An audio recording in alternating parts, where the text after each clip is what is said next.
اسلامی طریقے سے استقبال کرتی ہوں۔ السلام علیکم ورحمۃ اللہ وبرکاتہ، جس کے معنی ہیں آپ تمام پر اللہ سبحانہ و تعالیٰ کی سلامتیں، رحمتیں اور برکتیں نازل ہوں۔ آج کا میرا عنوان ہے زبان کی حفاظت۔ دیکھیے اللہ تعالیٰ کی بہت ساری نعمت ہیں اور اللہ تعالیٰ کی بہت ساری نعمتوں میں اہم نعمت زبان ہے۔ زبان گوشت کا ایک حصہ ہے جس کو ہڈی نہیں ہے۔ دیکھیے اگر ہم زبان کا استعمال صحیح طریقے سے کریں گے تو یہ ہمیں لوگوں کی نظروں میں اونچا بنا دے گی، اور ہم زبان کا غلط استعمال کریں گے تو یہ ہمیں لوگوں کی نظروں میں نیچے گرا دے گی۔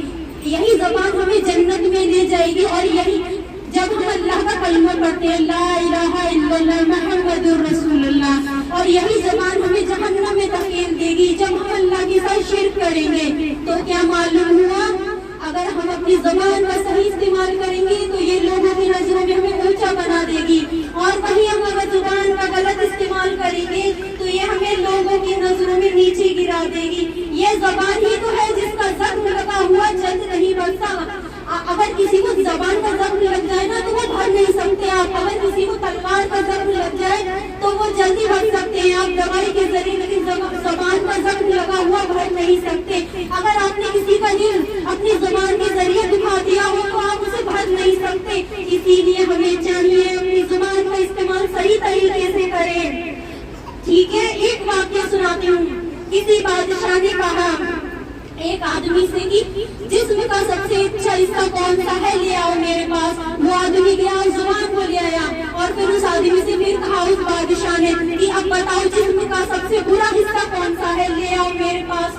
وہ آدمی گیا اور پھر سے زبان کو لے آیا۔ اس سے کیا معلوم ہوا، زبان ہی سب سے اچھی ہے اور زبان ہی سب سے بری ہے۔ اسی لیے ہمیں اپنی زبان کا استعمال صحیح طریقے سے کرنا چاہیے۔ اگر ہم اپنی زبان کا استعمال غلط طریقے سے کریں گے تو ہمیں نقصان ہوگا۔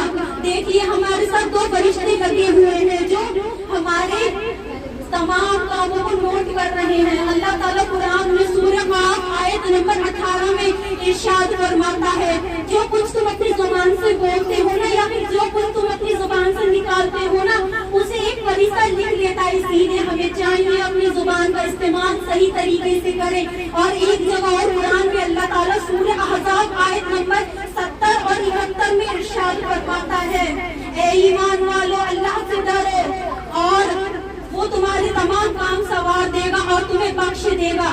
جو اللہ اور اس کے رسول صلی اللہ علیہ وسلم کی فرما برداری کرے گا